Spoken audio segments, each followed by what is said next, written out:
بهر ملک چې کوم خلک نسته د هغې د قربانۍ متعلق دا یوه اهمه مسله ده چې کوم خلک بهر ملک دی هغه قرباني په پاکستان کې کو د هغه خلک د قربانۍ څه حکم دی او په څه طریقه باندې قرباني کو نو د قربانۍ د صحت لپاره دا شرط ضروري دی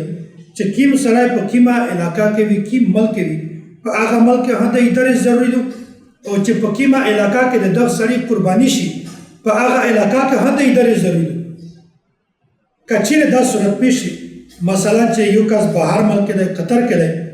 د هغه د درس نندو او هغه پاکستان ته ټلیفون وکړو چې ته د مو قرباني وکړه خو په پاکستان کې د درس نه دو داسې واقع که چیرې هغه سړی قرباني وکړو پاکستان کې د داسې سړي قرباني نشي یا یو سړی بهر ملک دی د هغه د درس تېره شوله درماریزې وخت تېره شوه یخ پاکستان ته ټلیفون وکړه چې د مو قرباني وکړه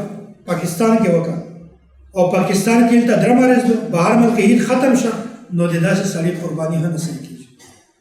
نو د دغې د صحت لپاره شرط دا دی چې کوم ځای کې سړی وي او چې په کوم ځای کې د یو قرباني شي په دوه سره ځایونه کې د درس دا ضروري او چې کله په یوه ځای کې د درس وي په یوه ځای کې د درس نه وي دا بیا هم قرباني وکړو د داسې سړي لپاره د داسې سړي قرباني دا کله هم نصیب